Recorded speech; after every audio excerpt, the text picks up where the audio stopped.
Hi, I'm Tim. Welcome to our channel and thanks for logging on. If you enjoy these videos, do me a favor and subscribe to our YouTube channel right here at Watchbox Reviews.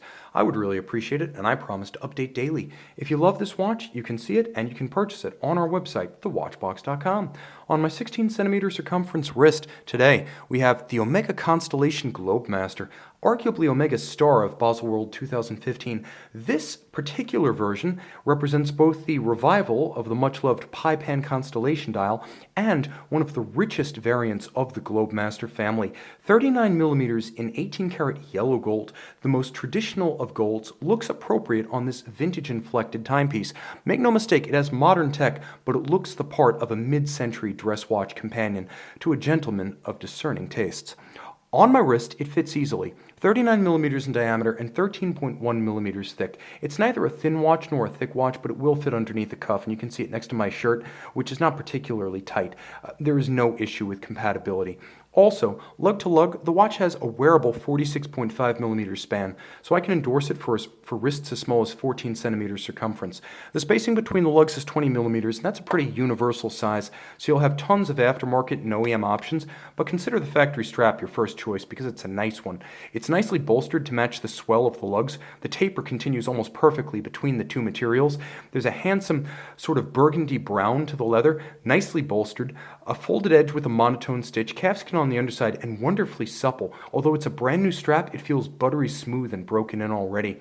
Full gold deployant clasp, double finished with polish and satin. You can see trigger release, so it's very secure. You have to depress the triggers to open it. It can't pop up. Double finished inside with engine turning and satin. And the nice thing about this design, though it's universal and old hat to Omega fans, it hides all of the excess length underneath the strap, so there are no minder loops to corral excess length and it's not flapping in the breeze. So it's both a secure clasp and a clever one with a clean look once buckled down.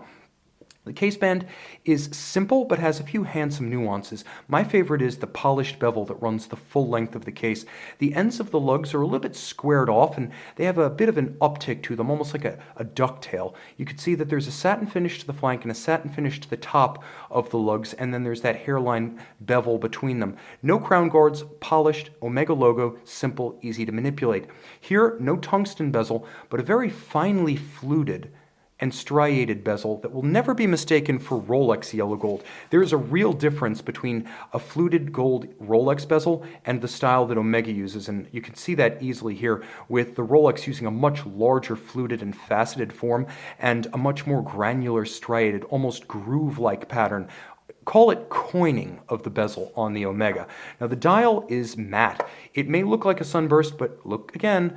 Very closely, you're going to see that there is no grain to this dial. It's an opaline finish if we use the terminology of high horology, borrowing a term from Audemars Piguet, Vacheron, and Patek. So it has a warm glow to it rather than an explosive sunburst reactivity.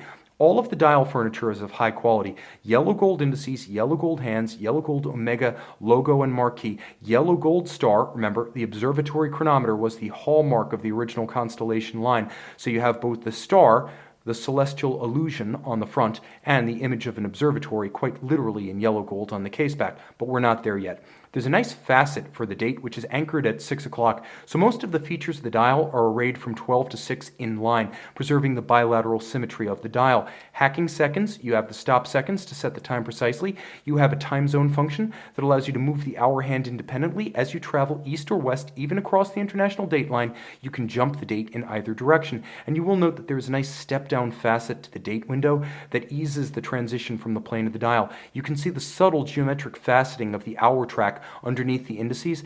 That is the visual link to the original Pan constellations of the 1950s. Now turn the watch over and you can see there's another link, that observatory, both polished and blasted. It's a double finished gold medallion on top of a movement that has some gold of its own. This is caliber 8901, a master chronometer passing the Matas fully cased up test. What really sets this apart here is that you have a solid 18-karat gold balance bridge and an 18-karat gold mass. This is a special treatment only used on high-end flagship Omega watches. Now let's get a little bit closer still. The spec is high-tech.